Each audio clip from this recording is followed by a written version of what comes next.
Okay, everybody, welcome back to Your Crisis Coach with Scott H. Silverman and myself, Fred Carroll.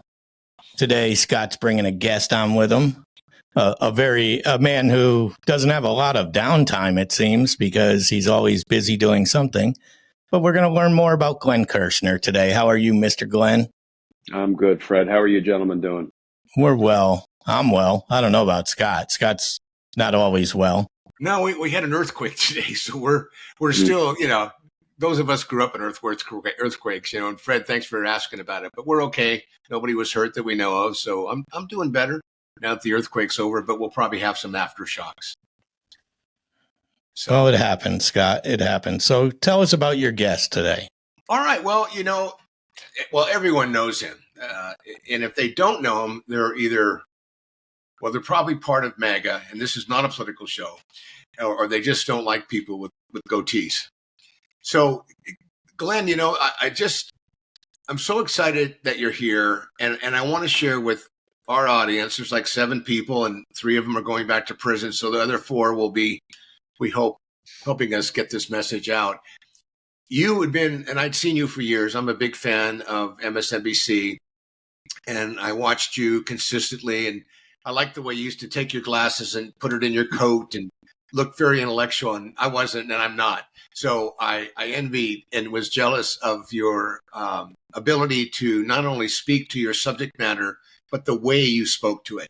And when your YouTube came out about why you left MSNBC, I was so impressed, and I'm going to kind of share how I interpreted it, and then we want to hear the story from you, but I thought I heard you say, I need to get away from an audience that's already been converted, if I understood that correctly. And I thought, well, there's a human being that has a lot of huevos and courage to say, I need to talk to people that need to really hear what I have to say. And I think more importantly, the way you say it, because you don't sound like you're coming with an agenda. And everyone thinks everyone has an agenda, and we all do. And your agenda is maybe you want to talk to people that need to know. And in just a short time since I reached out to you, what's happened in the White House, it's just scary. I was telling Fred earlier, I guess it's the Secretary of Education. I was just talking to the DA's office, shared about how we don't have to worry because we have A1 now coming into schools. Making sure that first graders or even pre-Ks have A1 teaching, every year starting, that far down in the grades. And that's a wonderful thing. Kids are sponges. They just absorb everything. And so it wasn't all that long ago that we're going to have internet in our schools. Woo! Now, okay, let's see A1 and how can that be helped? And I think it was Rachel who held up a little bottle of A1 sauce. This is what you need to put on your steak. And I saw the comments, and evidently what she meant to say was AI, but she said A1. And I just thought, okay. Anyway, and again, I don't want to, I think we have to respect the office of the president. It's important, but I'm scared to death. I'm 71 this year, and it frightens me to see what's going on. But, people have shared with me, experts in the field, and I'm in behavioral health. Scott, there's not much you can do to control it.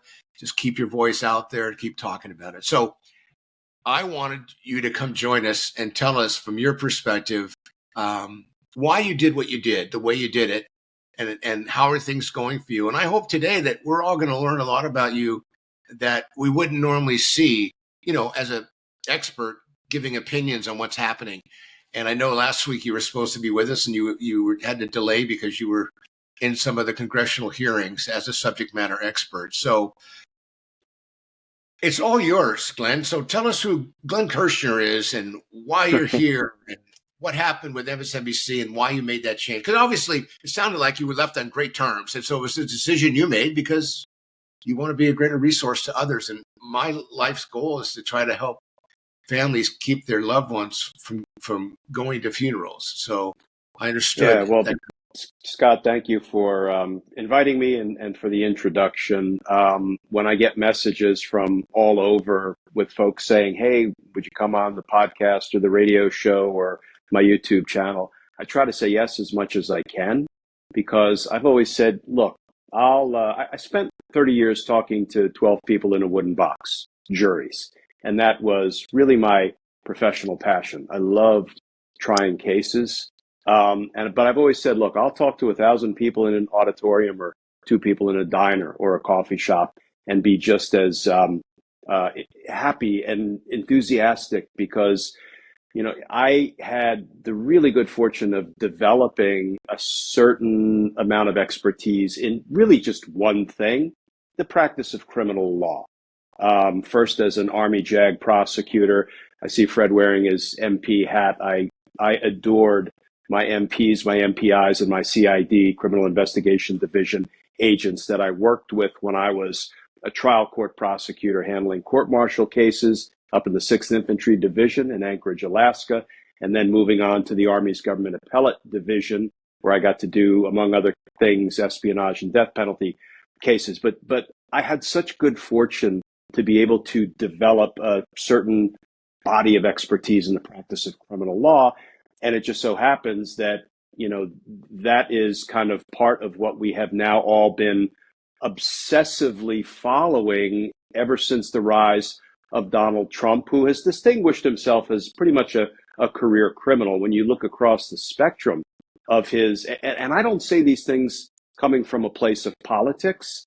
I grew up in an apolitical household with a pop who was a high school football coach in New Jersey, mom who was a fiery little Irish woman who never went to college but was smarter than all of us put together. We didn't really do politics. I, with my pop, did football and boxing and wrestling and beer and some knucklehead stuff I shouldn't have done. But, because I talk for 6.5 years on air with MSNBC and, of course, on my YouTube channel, I talk about the criminal cases du jour. Everybody pegs me as a particular kind of person politically. And it's interesting, and I promise, Scott, I will get to the piece about why I left MSNBC after 6.5 years as an on-air legal analyst. But it's funny because I would go on air and talk about how Senator Bob Menendez, a Democrat, should have been prosecuted and punished for his public corruption crimes. I'll go on air and talk about how Eric Adams, the mayor of New York City, who's a Democrat, should absolutely be held accountable for his public corruption crimes. I'll talk about Hunter Biden, who broke the law in a number of ways, both tax laws and firearms laws, should be held accountable. I think he was treated selectively in a way that doesn't really honor our Constitution and our criminal justice system. But I'm not saying he shouldn't be held accountable for his crimes. Henry Cuellar is a congressman from Texas, a Democrat, who has been indicted for public corruption crimes and should be held accountable. And most people will nod along with my analysis on all of those matters, left, right, and center, the audience nodding along. And then I say, and Donald Trump should be held accountable. And I get death threats. I get pipe bomb threats. I get, you're a libtard, you're this, you're that. Yeah, now, I don't mind admitting that, yes, I'm a Democrat at this point. Although, as a young man, I voted for Ronald Reagan. I voted for George W. Bush. As an older man, I voted for Barack Obama and Joe Biden. Yes, my views have changed over the years, but I'm just a rule of law guy. But it's so disheartening to see this enormous chasm that has developed in America, where you can't talk to anybody about something that is not in line with their views, their political persuasion, their ideology. And I decided after 6.5 years as an on-air legal analyst, which I started doing right after I retired from the Department of Justice. I was 6.5 years active duty Army as an Army prosecutor, and then 24 years as a federal prosecutor with the Department of Justice, specifically at the DC U.S. Attorney's Office. I started with MSNBC. I really enjoyed my experience there being an on-air legal analyst, but over time, it was clear I was just preaching to the converted. And I felt like my message was important because it wasn't a political one. I viewed my job and my responsibility and my privilege to be explaining the rule of law and what's really going on in all of these criminal cases in a way that is divorced from, spin and agenda and certainly disinformation, propaganda, and lies, which Trump and many of his mouthpieces were always spewing into the public square. And I took that responsibility very seriously. I enjoyed it, but I also felt like lots of people can explain what's going on in criminal cases, what the rule of law is really all about. I wanted to try to do it to a different audience. This was part of the reason I left. I also got very frustrated with corporate media. I was a journalism major undergrad, and I have a real reverence for first the study of journalism and the practice of journalism. And I do think mainstream media, corporate media, legacy media has let us down in the way they have covered Donald Trump. So I decided, look, let me try to go on some conservative outlets, some, center right outlets. And I've reached out to some, and I have some bookers that I'm talking with, and hopefully I'll be going on to talk about the importance of the rule of law to a healthy democracy, regardless of, what your political and ideological views are. I will say, I haven't talked about this much on air or in my videos, but, my first foray into trying to speak and listen across the great divide, the great political divide, was I was invited to speak at a conference, a Republican conference in DC called the Principles First Summit. That's a group of Republicans who have, put their principles first, and that's why they can't support Donald Trump and the Republican Party as it's currently constituted. Wonderful event, lots of great speakers, mostly Republican, and a smattering of Democrats. On the day I was speaking, we get a bomb threat called in, actually emailed in to the Marriott in downtown DC, saying there are pipe bombs planted in a guest room at the Marriott, in a restroom at the Marriott, in John Bolton's mailbox. Bolton was one of the speakers, and in Mike Fanone's mother's mailbox. My friend and former colleague, we used to work murder cases together decades ago in DC, Mike Fanone, he and his family have suffered mightily behind, what MAGA has done to he and his family. And then the email that was sent in with the bomb threat was, and these following people deserve to die. That's a quote, deserve to die, which I thought maybe if I ever write a memoir, it will be deserve to die. And I was one of the named people who deserved to die because I deigned to go speak. Well, I guess I don't know why. They didn't say why I deserve to die, other than I assume it's because I say Donald Trump should be held accountable for his crimes. So, and then there are other things I don't talk about that I have had to deal with as a result of my decision to try to talk and listen across the divide. So I'm still trying to do it. I don't have a lot of takers, maybe because I don't appeal to some of the right-wing networks, given my sort of perceived leanings. But I'm going to keep trying.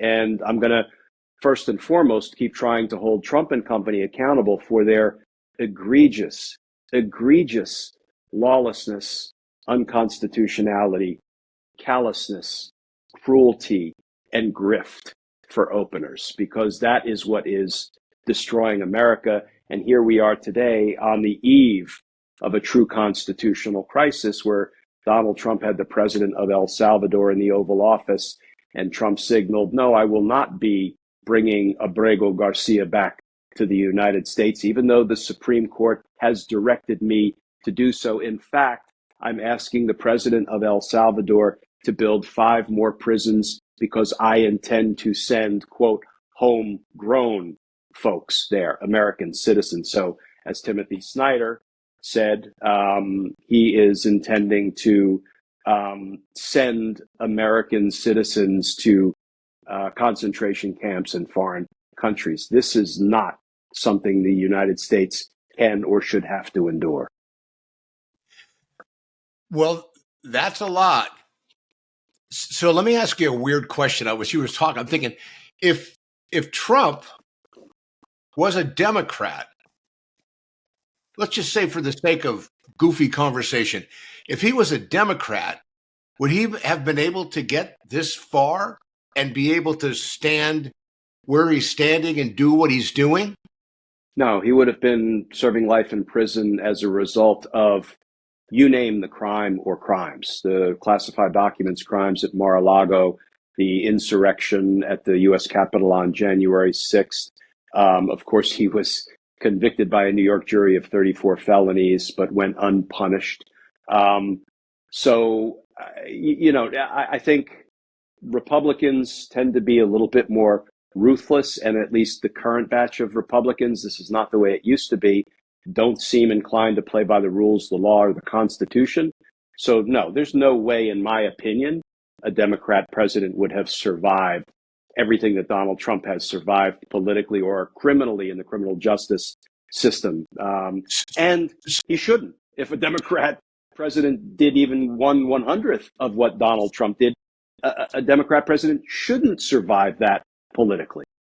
So does the political position somebody take are they going to co-sign it because of that political messaging versus your heart? Because I'm still baffled by, if you watch different networks, I like to jump on Fox just to see what are they saying about what I just heard about that event. And it's like they can't even agree on what day of the week it is, let alone what time of the day it is, based on what they're hearing and the twisting and the manipulation of, and then watching the press secretary after we've just seen a horrible event come out and say, well, that was part of the plan. I mean, in these tariff things that, take them on, take them off. And I'm not, I've been apolitical most of my life because I ran a nonprofit charitable organization. So you had to be nice to everybody, or you had to be in a position to keep your proctologist close because you needed their support. One way or another, to kind of, I help the homeless and people coming out of jail and prison. Talk about a lonely space. Nobody, they're not even on the chart of philanthropy. They're social service, but they don't focus on homelessness. And then, of course, now I'm a subject matter around the opioid crisis. So, when I travel, I usually travel alone. So I kind of feel you now where you're at. So it's just fascinating that we can't seem to find a common language or even a common ground on anything. It's just like, I'm a Republican, I'm thinking like this. I'm a Democrat, I'm thinking like this. And I don't care what they say. This is the way I'm going to put my 2 feet in front of the other, because that's what my party's telling me to do. Well, I think part of the problem is we don't have a common universe of facts, factual information. When you think about the power of Fox, the Fox network, and you recognize that they had to pay $750 million to settle a defamation lawsuit because they had lied to the American people about the nature of a presidential election. They were pushing lies into the public square about elections being stolen, voting machines being rigged and manipulated, and the outcome of a presidential election not being reliable. And then they had to pay $750 million to settle a defamation suit. That should tell you something about the reliability and accuracy and truthfulness of the information being provided by that network. And yet facts don't really seem to matter, at least not to all audiences. I swear, Scott, if we could all a place where we, for whatever reason, were required to deal with the same universe of facts and then discuss what those facts mean, what they signal, what policies we should implement based on reality, we would, I think, be able to get back to talking to one another. Give us an example. If you had a magic wand with your expertise and your experience, how would you introduce, and who should introduce, and how would that be done where not everyone at the table, but maybe let's just say the 20% that do 80% of the work were to sit there and go, okay, today's Wednesday, today's Monday. Right now it's 2:22 p.m. on the West Coast. It's, 5:22 where Fred is, I think where you are too. You're on the east side of the world, aren't you? Yeah. So we can agree on that, right? That's a fact. So how would you introduce that? If they gave you they said, Glenn, okay, your next job is to bring the facts to the table and frame them in a way so anybody with a 5th grade or higher level of education would understand it. How would you do that? What would you want to see happen to make that happen? Yeah, you're asking me questions above both my pay scale and my capabilities. What I would say is one of the ways to at least begin getting people on the same page is having some quality control over the information systems that deliver what should be facts, but what is often fiction, propaganda, and lies. I use as a recent example Donald Trump posting, auto pens. You can't use an auto pen to sign anything in the Oval Office. I'm paraphrasing, which is not only nonsense, but it's contrary to a Department of Justice opinion that auto pens are just fine, including to sign legislation, as long as it's done with the authority of the president. And yet, what do you then hear his supporters say? Auto pens are bad. Auto pens are destroying democracy, when Donald Trump himself has things signed by auto pen. We don't have any quality control over the information that gets delivered to the public. I would, I don't know. I think the old fairness doctrine is a good place to start. Of course, that was only network news. But if we are unwilling, I think we're going to freedom ourselves to death. What I mean by that is people are forever screaming, you can't put any kind of regulation on, fill in the blank, depending on the advocacy group you're talking with. Guns, firearms. No, you can't put any gun regulations in place because of the Second Amendment. And what do? We freedom thousands and thousands. I use the word freedom not entirely accurately. We claim this is an infringement on our freedom when in fact all we do is kill thousands, if not hundreds of thousands of people via firearms that I forget what the statistics are, but for every 10 gun incidents, I'm going to mangle it and misquote it. So let me not do that. I'm not an expert on this. But I think the same holds true in the First Amendment free speech arena. We're going to freedom ourselves to death by saying what?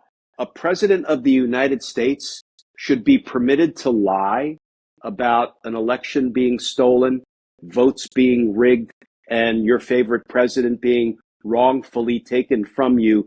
So you should go to the Capitol, fight like hell or you won't have a country anymore. Now go stop certification, stop the steal. And there are many who will argue that's all First Amendment free speech. It's protected. You can't do a damn thing about it. Are we expected to freedom ourselves to death, freedom ourselves out of existence? This is why, I had a project some years ago, the RLL project, which was what we have to do is regulate. We have to have common sense regulations, including gun regulations and regulations on speech that is very likely to incite imminent violence. You regulate, you legislate, because you can do certain things by regulations, the executive branch. You can only accomplish certain things by legislating in the Congress.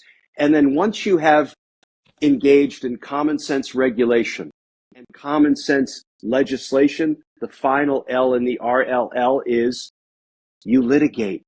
When people say, no, you can't enact that regulation or that legislation, if you believe you have done it from a place designed to protect the American people and the health of our democracy, then you litigate. You go into court and defend what you have tried to do to save the lives of the American people in the firearms arena, to save American democracy in the free speech arena. And you take your cues from the court, because in that litigation, you either win or you lose. If you win, you've done some real good for the American people. If you lose, guess what? You take a step back. You learn the lessons of the Court of Appeals or Supreme Court opinion that was handed down.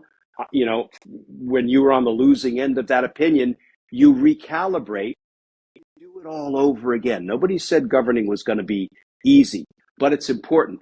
But Scott, I believe we have stepped back. We've said you can't really, regulate the internet or the speech that is on the internet. That is a recipe for ultimately the end of our republic, as we are seeing now, I think. That's one way to begin to bring everybody to the table and have a common set of facts, truthful information to use as the springboard into all those other discussions you have about that information. So, Glenn, I just got a quick question that popped in when you were talking about Fox being sued or having to pay a fine of $750 million. But one question I've always wondered was, where's that money go? Who gets it? Well, Dominion Voting Systems got it because, and a third of it probably went to all of the lawyers representing Dominion Voting Systems, because that's what they were lying about. Dominion Voting Systems were, involved somehow in rigging the election or squirreling the results. So that's where the money goes, to Dominion Voting Systems in that settlement. And within the conversation here, because I am a very middle of the fence type guy, so I like to listen. I like to think I'm getting better at it, listening. What do you think is being done right by Donald Trump? I think we do need to have common sense immigration policies. Now, I don't think he's executing the immigration policies of the United States particularly well or effectively. He's doing it by fear, by intimidation. He's doing it unlawfully and unconstitutionally when he, grabs up 200 to 300 Venezuelan immigrants and stuffs them on the plane and sends them to a prison in El Salvador, for which we are footing the bill. We're paying the government of El Salvador to house people we sent there. That is not immigration policy done well. Indeed, it's done unconstitutionally because, I hold fast to all of our rights, not only in the Bill of Rights, the first 10 amendments to the Constitution, but throughout the Constitution, and the rights that we have courtesy of federal law and state law for that matter. But, when you talk about the due process, your Fifth Amendment due process rights, the Trump administration just gleefully violated the due process rights that even those alleged gang members were entitled to. It's just two things. Before your government acts against you, the Constitution provides you have the right to notice of what the government intends to do to you and an opportunity to be heard. That's all. You go to court, you make your case, together with your lawyer, you make your best arguments, you present evidence, and the judge rules either you are susceptible to deportation or you're not. So I do think we need a robust immigration enforcement policy when folks are coming here illegally, but it has to make sense. It has to be constitutional, and I would argue it has to be humane, right? And I don't think so. So I'm glad that we are focusing, that this administration is focusing on immigration, but the way they're doing it is just, completely ass backwards. That's a legal term, ass backwards, not really. But, and the same thing holds true with government efficiency. Look, I was in the federal government for more than 30 years. Is there inefficiency? Hell yes, there's inefficiency. Are there duplicative efforts? Hell yes, there are duplicative efforts. One thing that forever frustrated me is, every agency runs itself like a little fiefdom. And they're like, we need more resources, more resources, more resources. And they would be fighting other agencies who have maybe overlapping responsibilities. We had, 17 intelligence agencies at one point in time. I don't know where we are now. And efficiency is not the federal government's strong suit. I can tell you that. But that doesn't mean you just unlawfully fire tens of thousands of people and lie about the reason for the firing, for example, of probationary employees by saying this is a performance-based firing. No, it's not. It wasn't. Plain and simple.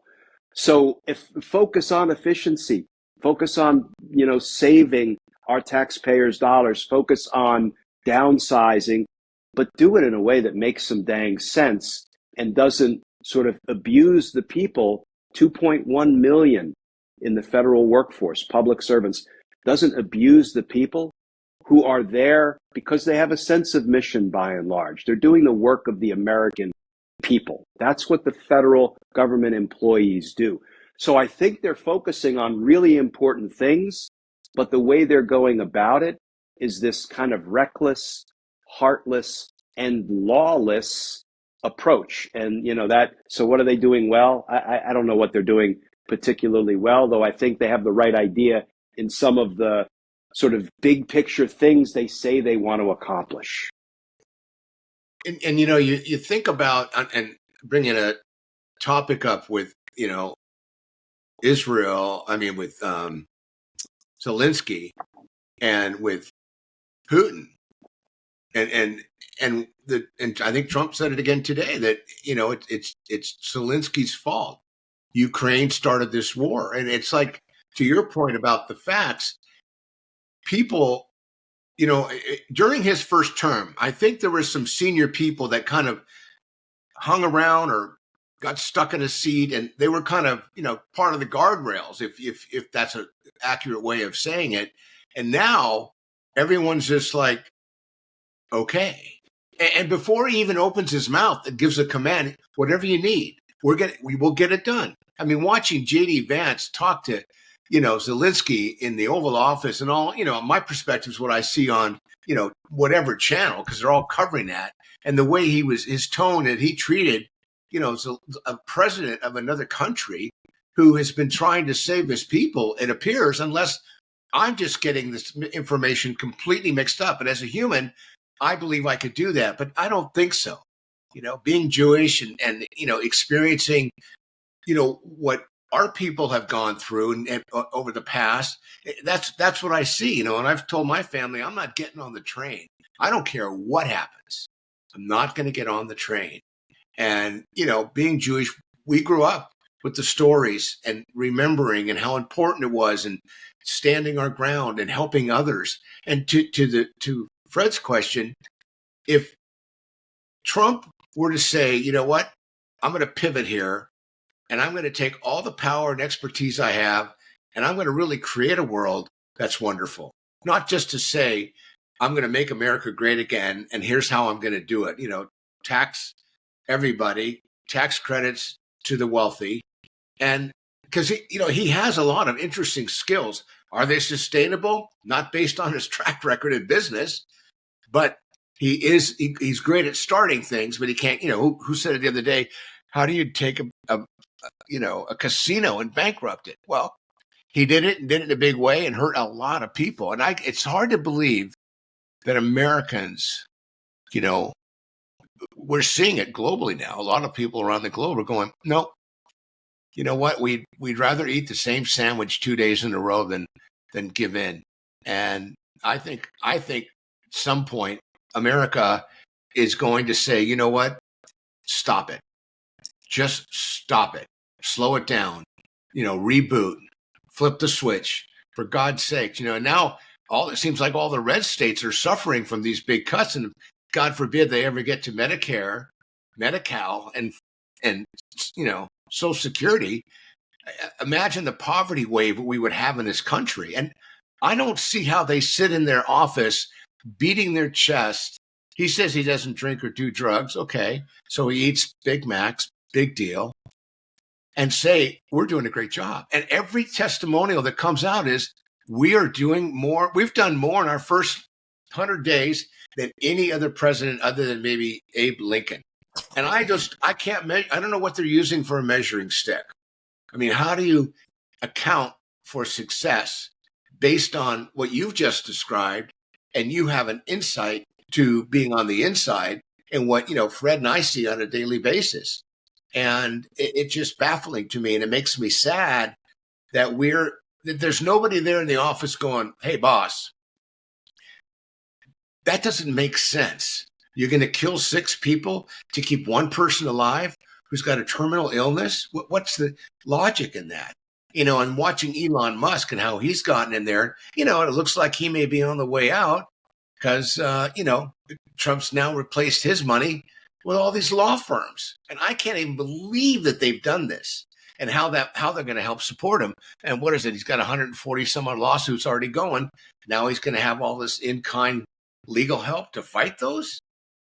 The executive orders punishing law firms and lawyers is particularly disturbing. This is all disturbing, but I recently analogized the way Trump is running the executive branch of the federal government like mob boss would run a mafia organization. I prosecuted RICO cases here in DC, and it's almost indistinguishable from a protection racket where you're sending your wise guys and your capos and your underbosses into the mom and pop stores in the neighborhood, and you're saying, listen, I'm going to protect you, and to make sure nobody firebombs your bodega, you're going to pay me $1,000 a month, and that's how I'm going to protect you.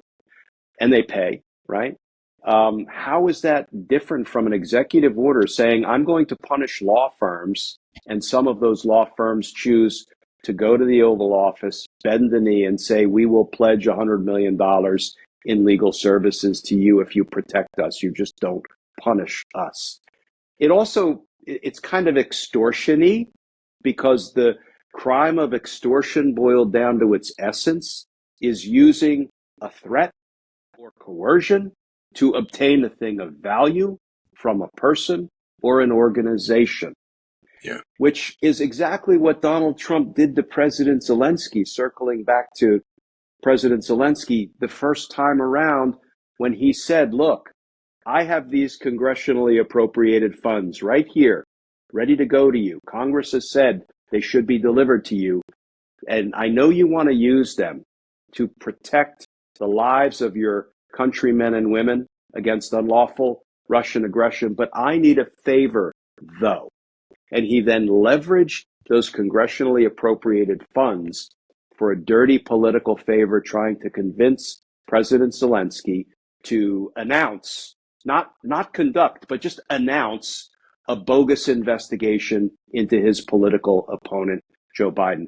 I mean, that's extortion, that's bribery, and yet we let him get away with it. And because we let him get away with it, we didn't hold him accountable for it after he left office. Look at what he's doing now. He's doing that on this enormous scale, and he's getting away with it. So, look, I'm glad to see there are some law firms who have gone to court. And the judges, the minute they see these executive orders trying to punish law firms, including telling lawyers, you're prohibited from entering federal buildings, including federal courthouses. Judge Leon, appointed by a Republican president, said to these DOJ lawyers who were saying this is just fine, have you ever practiced law, son? Do you think there's something wrong with telling lawyers they can't come into the very courtroom in which we're having this argument? And the judges like that ruling that these executive orders are, quote, likely unconstitutional, and they put restraining orders in place. Why every law firm that he's tried to punish hasn't gone to court to assert their rights? I'll tell you what, if they can't zealously stand up for themselves, I'll be damned if I would ever hire one of those law firms to zealously advocate for me as a client. But it's this complete destruction of the rule of law that we are witnessing. And I've always maintained that second only to free and fair elections, a healthy rule of law is what's most important to the viability of our democracy. And right now, the rule of law is suffering and struggling, and Donald Trump is trying to walk the rule of law deep into the woods and shoot it dead. And I hope the Supreme Court and I hope the American people don't let him do that. Okay. I know Fred's got another question, but before we go, Fred, point of clarification. Is extortion-y actually a word? No, I made it up. Okay. And it's kind of extortion light, like a little light treason. No, It feels kind of extortion-y when you do that, doesn't it? It does. It does. So my question, it was very soothing based on the topic we're on. So, because I never thought of it before, and it was very melodic, and it helped break the ice for me with the passion I have around wanting, my kids and their kids to grow up in a place, because they said, my parents and my grandparents did some things that were uncomfortable, but they did it for me, and now I'm able to do it with my kids because they did it. And I don't know where we're going with this, and I've seen some of the footage on Salvador prisons. They are brutal. They put 40, 50 people in metal beds in jails, and they're handcuffed all the time. And they really don't, they give them 800 calories a day. Maybe there's one doctor for every 3,000. This one prison's got 40,000 inmates, but they built them for the gangs and the way they're treating them. But, that president, eventually the cartels may come in and help and say, look, we'll take care of this individual, but we want your whole population to distribute our new fentanyl that we've just made that doesn't kill people immediately, but takes a year for them to die. So they'll find a way, because the money people, and they're talking about bringing in the feds to go into the cartels and shut down their business, and their business is pretty big. And they're not just going to do what the law firms do and pay a fee, because they don't believe in tariffs and they feel strong about it. Anyway, so Scott, I'm glad we got that cleared up. Go ahead, Fred. So what I just want to change subject a little towards the movie Georgetown, which you played a small role in. A, were you happy with the guy that played you? And B, did you have any control over that? Yeah, great question. So I will admit that when I left the federal government, I didn't know exactly what I was going to do, but I'd been prosecuting cases for more than 30 years. And my wife and I sat down and we decided, you know what, let's try a professional chapter 2. This was not on my bingo card, fighting for democracy, but I thought I was going to be like a poor man's Dateline. So I tried more murder cases, I am told, than anybody at the Department of Justice ever. But let me hasten to add, that is because, one, I'm a trial junkie and I always wanted to be in trial. And 2, in DC, the federal prosecutors try all of the federal cases, but we also try all the local cases, like we're the district attorneys for DC, like just as if you're a Manhattan DA or a Philly DA or LA or Miami. So we're churning the cases, but we're also doing the federal prosecutions. DC is not a state, so they don't have a district attorney's office. So the federal prosecutors do it all. So I thought I'd be a poor man's Dateline, maybe do true crime shows about the many, many, many murder cases that I both tried and supervised as chief of homicide at the DC U.S. Attorney's Office. And I did 5 or 6 of those shows and realized, man, they're a lot of work. And they felt too much like entertainment to me and not enough like mission-driven work.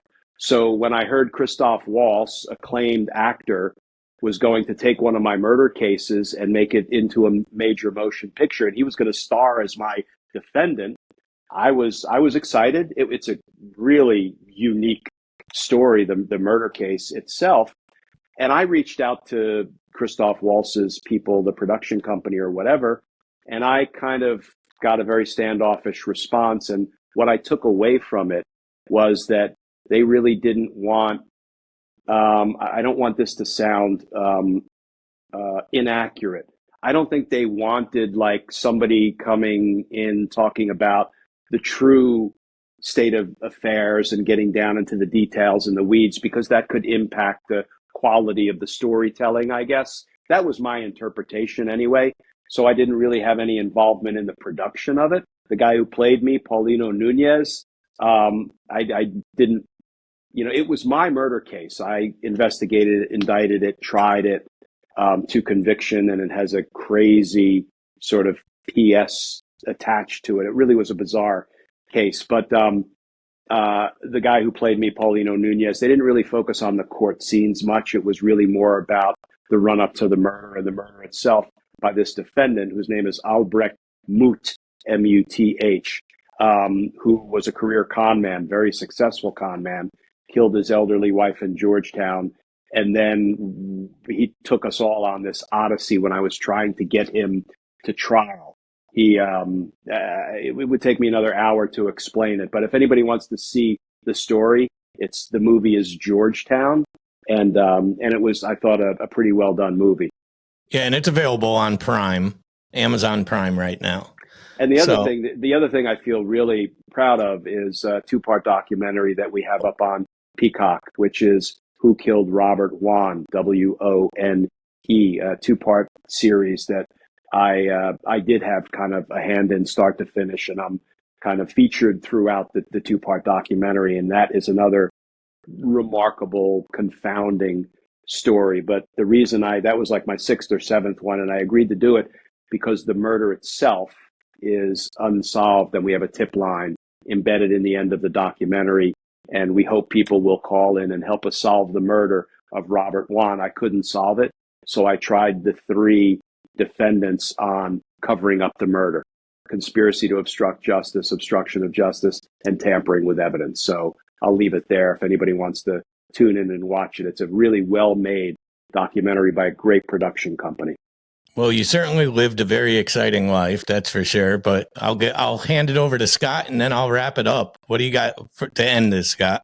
Well, I'm going to ask my question you don't like me to ask, and then I'm going to ask another question. So the first question is, what have we not asked you that we should?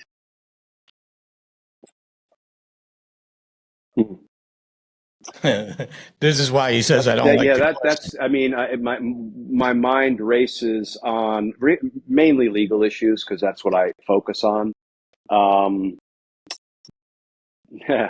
Yeah, I don't know. I have like a dozen legal issues that we are contending with every day. But I think unless your last question has to do with what people can do to get involved, to engage, to make themselves feel better, and to have an impact. That's going to come in question 3 from Fred. But mine is, I'll tell you what, rather than make it tough, let me go to shift another one. If it comes up in your head, share it. What is it about you that a lot of people don't know that you'd like to share with us? I mean, I don't know anything about your family, you have kids, what you're doing now for fun, when you go to relax, do you go to the back of a courtroom and just take a nap? I mean, what is it Glenn loves to do? What's fun for you? And what should we know about you that you probably don't get a chance to talk about when you do this kind of thing? Yeah, the most fun I have now, I have to admit, is spending time with my grandkids. We have 3 and 1 more on the way. And I have 5 daughters and a son, so we're going to have lots of grandkids. And that is so when my 5 daughters were young, they were all 2 years apart. The purest joy I experienced as a human being was going to their sporting events, soccer, basketball, dive, swim, dance, and others, and just sitting there and watching them play sports. That was the purest pleasure I had in my life. And I had plenty of great experiences in my life. But now I'm getting to live that all over again with my grandchildren, which is another kind of pure pleasure, but it's distinctly different from raising your own children.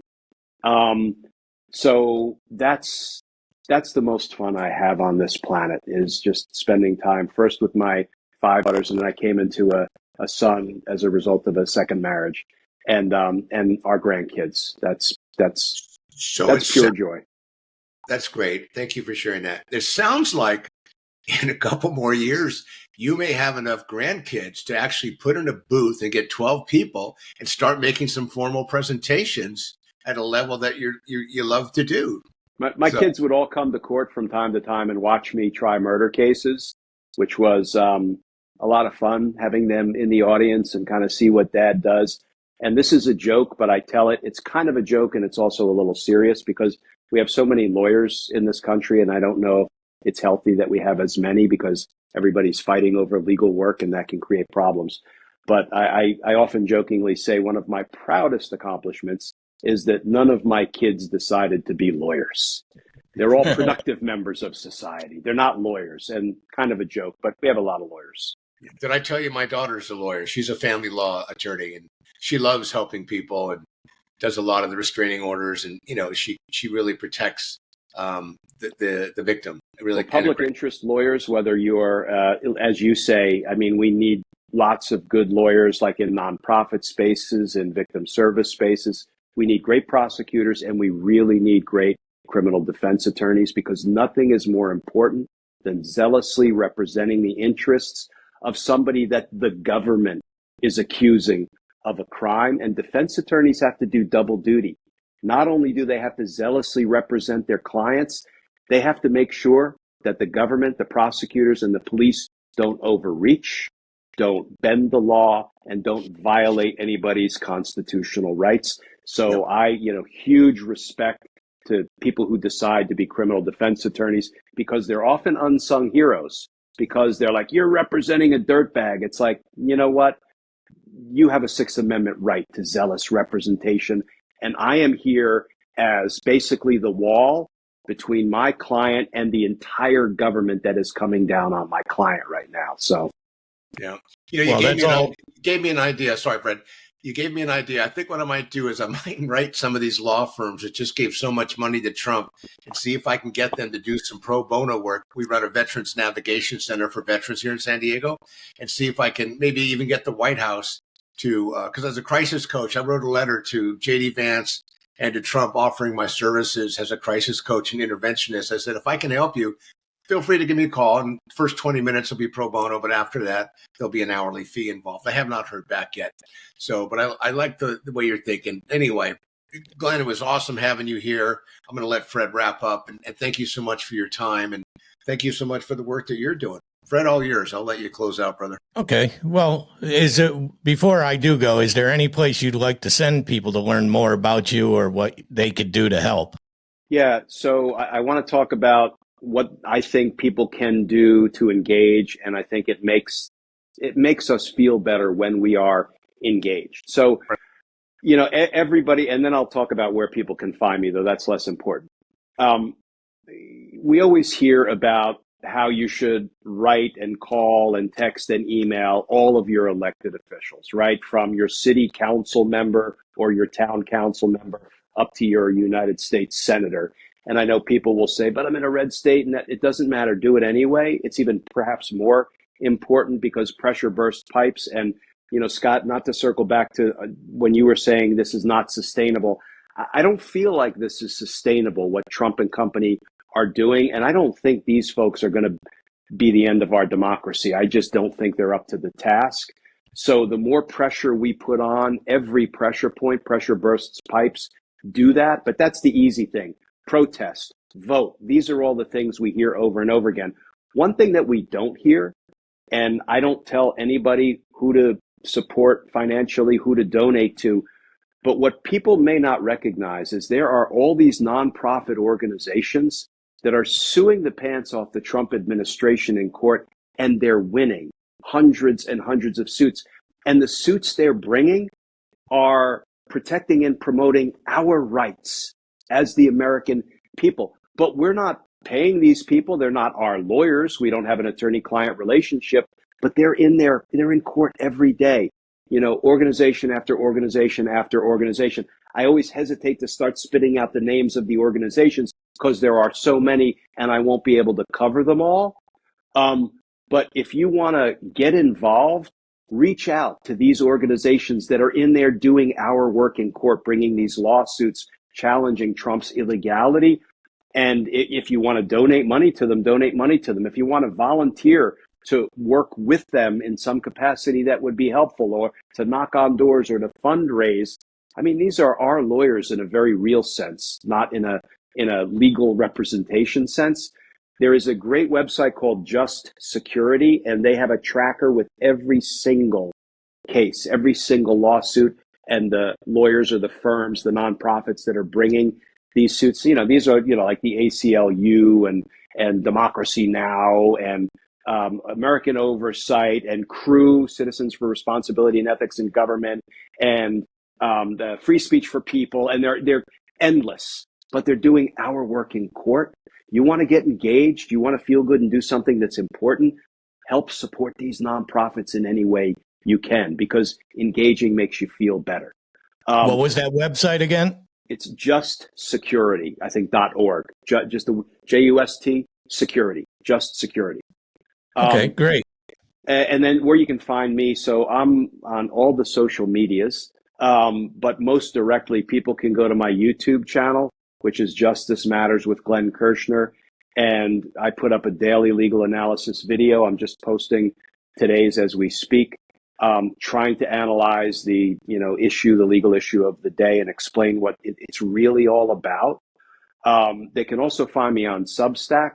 And I don't put anything behind a paywall. Nothing I do. No videos, no written content, no lives. I do live chats on Substack almost every day at about 7:30 or 8 o'clock at night, talking about the legal issue of the day. And my content is never behind a paywall anywhere. You can support me. Like, you can go on Substack and sign up to pay $5 a month or whatever it is, but you don't have to. You don't have to get my content. If you do go on YouTube, here's the one thing I'll ask people to do. If you go on YouTube, just hit subscribe. I'm the world's worst YouTuber because I never on my videos say hit subscribe. I always forget to do that. I'd say you have 1 million subscribers. You're almost doing okay. Almost a million. So it's like there's no good reason for me to covet that magic number, 1 million. But I'm looking forward to it because I get sent this big gaudy gold plaque by YouTube saying, "Hey, you hit 1 million subscribers." So well, that's I will say that I got some kudos today, guys. She usually send my 25-year-old daughter, whoever I'm interviewing that day and stuff, and she said she knew you from TikTok. Well, I'm on TikTok too. Yeah, please tell her thank you from me. She knew you from TikTok, but okay, so that's Glenn Kirschner, the great Glenn Kirschner. He's a very nice man. He was very nice to come on our show today, and this is your crisis coach with Scott H. Silverman, myself, Fred Carroll. We want to thank Glenn for joining us, and hopefully he'll come on again soon because I feel like we could talk forever, even just about the movies and the shows that you've done. So I'm going to say that if nobody has told you they love you today, we love you, and we will see you again next week. Hang out there for a minute. Thank you, guys.